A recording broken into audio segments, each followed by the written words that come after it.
তারা হাদিস মানে না, তারা বলে কোরআনে যা নাই তা মানব না, এবং রাসূল কোনো কিছু হারাম করতে পারেন না।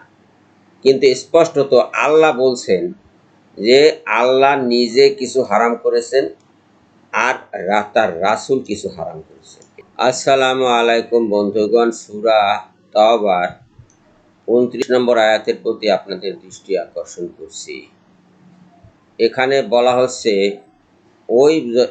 ওই বস্তুগুলোর প্রতিও তাদের এরকম তারা হারাম মনে করে না যেগুলোকে আল্লাহ ও তার রাসূল হারাম বলেছেন। ওয়ালা ইউহাররিমুনা মা হাররামাল্লাহু ওয়া রাসূলুহু।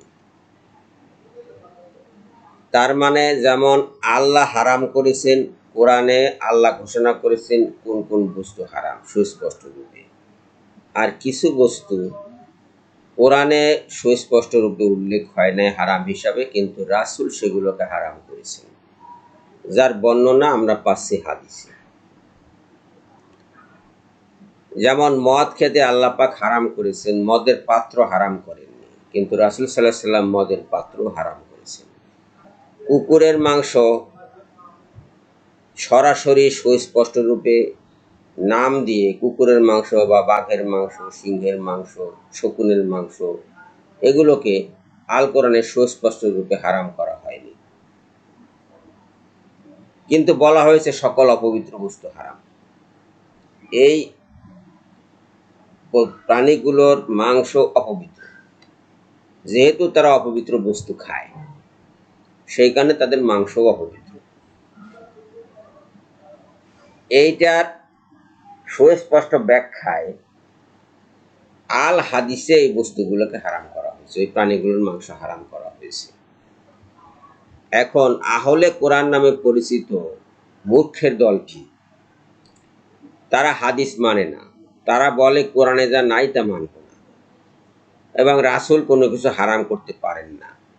কিন্তু স্পষ্টত আল্লাহ বলছেন যে আল্লাহ নিজে কিছু হারাম করেছেন আর তার রাসূল কিছু হারাম করেছেন। এখানে দেখুন, এই সূরা তাওবার ২৯ নম্বর আয়াত, এখানে স্পষ্টত মা হাররামাল্লাহু ওয়া রাসূলুহু, যা আল্লাহ হারাম করেছেন আর আল্লাহর রাসূল হারাম করেছেন সেগুলো।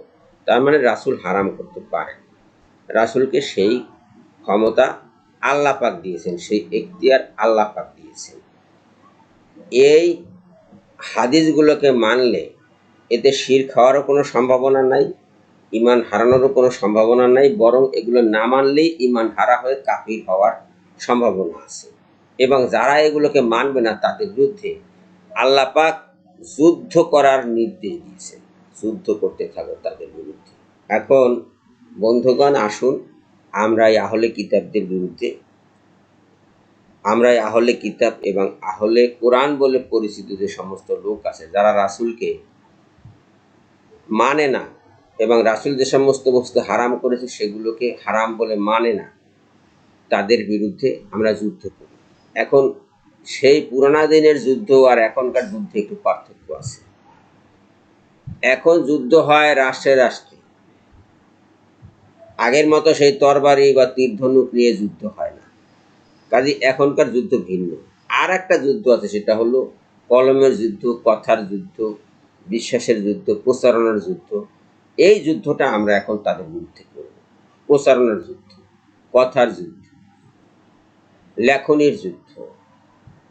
আসুন আমরা এই যুদ্ধটা করি এই আহলে কোরআনের বিরুদ্ধে আর ওই সমস্ত আহলে কিতাবের বিরুদ্ধে যারা রাসূল কর্তৃককৃত হারামকে অমান্য করে বা আল্লাহ কর্তৃককৃত হারামকে অমান্য করে, কিংবা আল্লাহর উপর বিশ্বাস রাখে না, অথবা কিয়ামত দিবসের উপরে বিশ্বাস রাখে না।